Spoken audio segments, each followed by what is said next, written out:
அங்கேயே ஆரம்பிக்கலாம்னு இங்க வாங்க. நம்மளும் மதம் மாறிடுவோமா எப்படி? படுத்துச்சு கேட்டு புலம்புட்டு படுத்து. அந்த இன்னைக்கு இந்த உலகத்துல நம்ம பேச்ச கேட்காத நம்ம 3 பேர் யாரு அப்படின்னா யாரு? நல்லா கேளுங்க. ஒண்ணு நம்ம பெத்தது. நம்ம பெத்தது. ஆமா.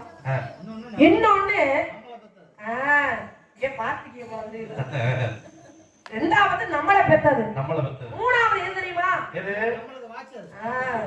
பரவாயில்லையே உங்களுக்கு வாட்சவங்க நல்லா வச்சிருக்காங்கன்னு நினைக்கிறேன். ரெண்டா? அதனாலதான் வாட்சவங்க முதிக்கிட்டீங்களா? ரொம்ப சந்தோஷம். அது ஒண்ணு நாட்கள் பேச்சு போன்னு பார்த்தாரு. ரெண்டுமே அப்படி உங்களுக்கு. இருந்தாலும் இப்படிதான் ஒரு பேர் நம்மளுக்கு வந்துடக்கூடாது அப்படின்னு நான் ஏன் நினைக்கிறேன் அப்படின்னா உங்களுடைய வரவுக்காக நான் அந்த உறவுக்காக எப்படி காத்துக்கிட்டு இருக்கேன் தெரியுமா?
என்று வகை மீது விழி வைத்து காத்துக் கொண்டிருக்கிறேன். காரணம், நல்லதையே பேச வேண்டும், நல்லதையே நினைக்க வேண்டும். நல்லதையே பேசி நல்லதையே நினைக்கும் பொழுது நம் வாழ்க்கை நடப்பது எல்லாமே நல்லதாகவே அமையும். நல்லதையே பேச வேண்டும் என்று சொன்னால் அந்த முருகனுடைய திருநாமத்தை தான் சொல்ல வேண்டும். அதற்கு முன்னாடி ஒரு தாய்மார்கள்கிட்ட ஒரு 10 பேர் உட்கார்ந்து இருக்காங்க. ஆமா, இவங்க ஒரு சின்ன விஷயம் கேட்குமா? நல்லாவே கேளுங்க. அப்படியெல்லாம் ஒரு கேள்வியா இருக்காங்க. ஒண்ணு இல்ல, இங்க இருக்கிறதுல வந்து முக்காவாசி இருக்கிறவங்க எல்லாமே ஓரளவு திருமணமான பெண்கள் மாதிரிதான் இருக்கு. இந்த திருமணமான பெண்களுக்கு ஒரே ஒரு விஷயம் கேட்கிறேன். ஒண்ணு இல்லட்டா, கல்யாணம் பண்ண காலத்துல இருந்து எப்படி உங்க கணவரை கல்யாணம் பண்ணின காலத்துல இருந்து இன்னைக்கு வரைக்கும் என் புருஷன் சாப்பிட்ட எச்சி தட்டுலதான் இன்னமும் நான் சாப்பிடுறேன் அப்படின்னு சொல்றேன். தாய்மார்கள் மட்டும் கொஞ்சம் கையில பார்க்கணும். தூக்குனா என்ன பயமா இருக்கு. சரி, அப்ப யாருமே சாப்பிடுறது என்ன நினைக்கிறாங்கன்னா, உங்களுக்கு சோறு போட்டு வைக்கிறதே பெரிய விஷயம், இதுல தட்டுல வேற சாப்பிடணும். என்னதான் சரி இருக்கட்டும். அந்த காலத்துல வந்து நலாயி மனுஷியா வள்ளுவன் மணி வாசுவி இவங்க எல்லாம் கணவன் சாப்பிட்ட பிறகு அந்த தட்டுல தான் சாப்பிட்டுருக்காங்க. அந்த காலம் அது. இப்போ அது ஒரு சில இடங்கள் அந்த ஐதீகம் மாறாமல் இருக்கு. இருந்தாலும் எல்லா இடத்துலயும் அது இல்ல அப்படிங்கிறது ஒண்ணு. இப்ப ஆண்கள் ஒரு விஷயம் கேட்கிறேன், உங்களை கேட்டுதான் கல்யாணம் வேற எத்தனை வாட்டியாவது?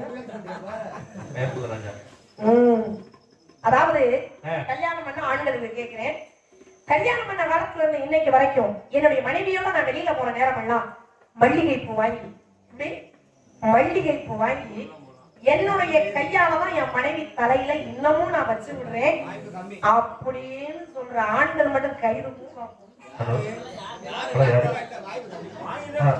என்ன தம்பி வந்துருச்சா? என் காதலே விடுக்கிறேன்.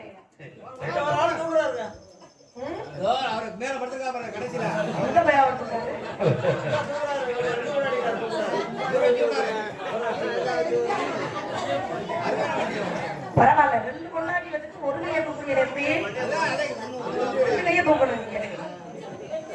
ஆமா, இதை ஏன் சொல்றேன் அப்படின்னா, தாய் போய்விட்டால் அறுசுவை உணவு போய்விடும், தந்தை போய்விட்டால் கற்ற கல்வி போய்விடும், உடல் பிறந்தவர்கள் போய்விட்டால் தோல் வலிமை போய்விடும்.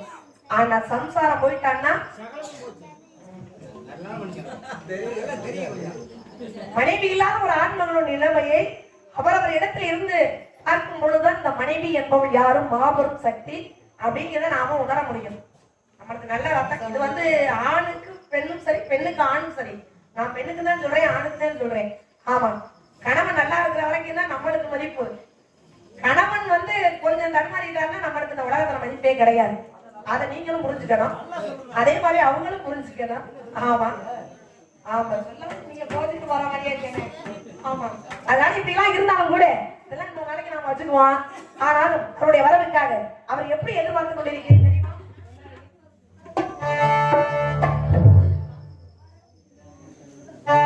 குறிஞ்சி மலரி மனித ரசத்தை உருந்த துடிக்கு முதலை இரண்டும் ஓடியதென்ன, பூவிது நாடியதென்ன, எங்களும் பாடியதென்ன, உன்னழகு கண்ணியர்கள் கண்டதினால் உள்ளமில்ல உன்பசமாயானதினாலே கண்ணி முந்தன் மீதில் ஆசை கொண்டதினால் காரியம் நிறைவேறும் என்ற எண்ணத்தை போல் நீங்காத ஆசை ஒன்று நெஞ்சோடு உண்டு. ஒரு ஜானகி ஒரு கண்ணகி இது போலவே உன்னோடு நான் 7 ஜென்மம் வர வேண்டும். மலையோரம் மயிலே விளையாடும் குயிலே விளையாட்டு சொல்லி தந்ததாரு, விளையாட்டு சொல்லி தந்ததாரு.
இப்படி இவர் இணைத்து பாடிக்கொண்டிருந்தார். நேரம் போதே தெரிவதில்லை. இவர் நினைச்சு பாடலாம் அப்படின்னா விடிய விடிய பாடிக்கிட்டே இருக்கலாம். இருந்தாலும் இப்பெல்லாம் விடிய விடிய நம்ம இதை பண்ண முடியுமான்னா நம்ம பண்ணாலும் உட்கார்ந்து பார்க்குற அளவுக்கு பொறுமை இல்லை. ஆமா, ஒரே விஷயம் தெரியுமா உங்களுக்கு? சிவகங்கை பக்கம் ஒரு நாடகத்துக்கு போயிருந்தேன். எல்லா இடத்துலயுமே சொல்ல ஆரம்பிச்சிருக்கேன் இந்த மாதிரி நேரங்கள்ல எல்லாம். இது உண்மையிலேயே சத்தியமா நடந்த உண்மை. நான் வெளியில போய் ஒரு 4 பாட்டு பாடுவேன். சரி. அவர் இருந்த போதைக்கு அவர் பார்த்துட்டு 4 பாட்டுக்கு அப்புறம் படுத்துட்டாரு. அடுத்து நல்லா தூங்கிட்டாரு. காலையில நான் ராஜபாட்டுக்கிட்ட அடையாளம் கேட்டு 6 மணி, காலையில 6 மணிக்கு அடையாளம் கேட்டு ராஜபாட்டை அடையாளம் பாடிக்கிட்டு இருக்காரு. அப்ப எந்திரிச்சு உட்கார்ந்தாரு. உட்கார்ந்து என்னை விடாம பாத்துக்கிட்டே இருந்தாரு. பார்த்துட்டு என்னை என்ன கேட்டாரு தெரியுமா? நீ இன்னும் போகலையா அப்படின்னா என்ன அர்த்தம்? 12 மணிக்கு என்னை பார்த்துட்டு படுத்தாரா இல்லையா? காலையில அவன் பார்க்கும்போது நான் தான் நிக்கிறேன். அப்ப 12 மணில இருந்து நானே நிக்கிறேன்னு அவர் முடிவு பண்ணிட்டாரு. ஆமா. ஆனா இங்க கொஞ்சம் பேர் இருந்தாலும் நல்லா உட்கார்ந்து தூங்காம ரசிக்கிறாங்க. அதை முதல்ல ரொம்ப நாம பாராட்டணும். அப்படிங்கிற காரணத்தினாலே அவருடைய வரவுக்காக அவரை எப்படி எதிர்பார்த்து கொண்டிருக்கிறேன் தெரியுமா? மல்லிகை முல்லை பூப்பந்தல் மரகத மாணிக்க பொன்னோ மஞ்சள் வாழை மாமரங்கள் பச்சை மாவிலை தோரணங்கள் மாணிக்க தேரி மரகத கணசும் மின்னுவது என்ன மன்னன் முகம் கனவில் வந்தது, மஞ்சள் நதி உடலில் வந்தது, ராணி உந்தன் மேனியில் ராஜவேலி தோற்றம் தானோ, ராணி உந்தன் மேனியில் ராஜவேலி தோற்றம் தானோ, மாணிக்க தேரி மரகத கணசும் மின்னுவதில்லை மன்னன் முகம் கனவில் வந்தது, மஞ்சை நதி உடலில் வந்தது. எல்லாம் எதற்காக? கல்யாணம் அதற்காக. முல்லை பூப்பந்தல் மரகத மாணிக்க பொன்னோ செவ்வாழை மாமரங்கள்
என்று வழி மீது விழி வைத்து காத்துக் கொண்டிருக்கிறேன். இவரை நினைத்து பாடிக்கொண்டே இருக்கலாம்.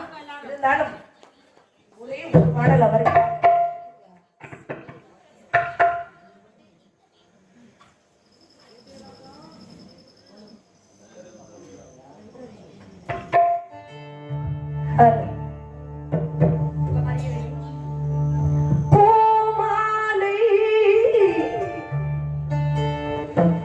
ஒரு பாவையானது மாலை ஒரு பாடை பாடுது. இதை பார்க்க பார்க்க புதுமை, இதை கேட்க கேட்க இனிமை.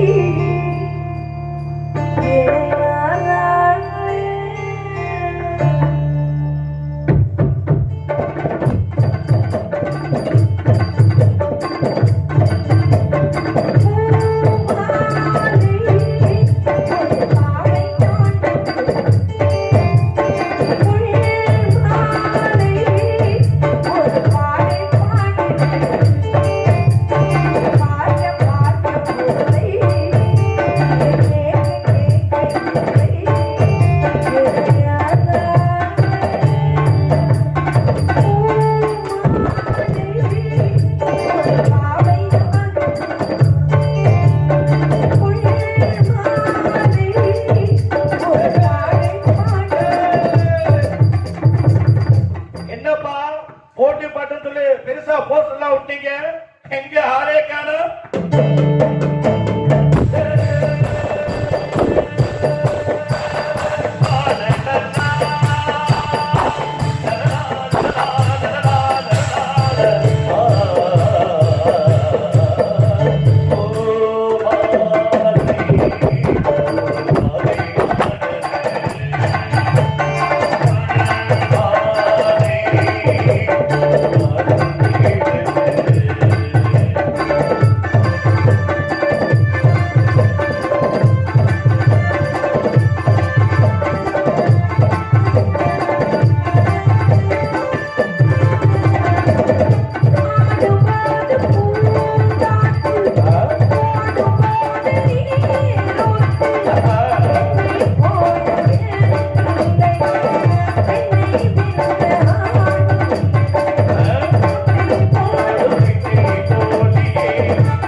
ஐயா இங்க வச்சு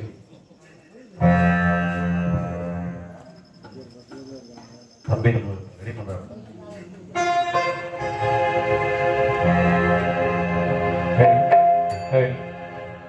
ஐயா இந்த எங்க வச்சுட்டு மலர்ந்து மலராத பாதி மலர் போல மலருமினி வந்தமே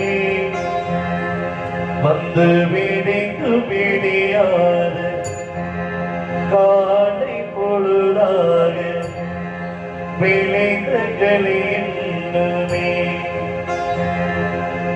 நதியில் விளையாடி குடியில் தலை சேவி நடந்த இளம் தென்றலே மலர் பொதிகை மலை தோன்றி மதுரை நகர் கண்டு ஒளிந்த தமிழ் மன்றமே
மங்கை மகளான மங்கை உனக்காக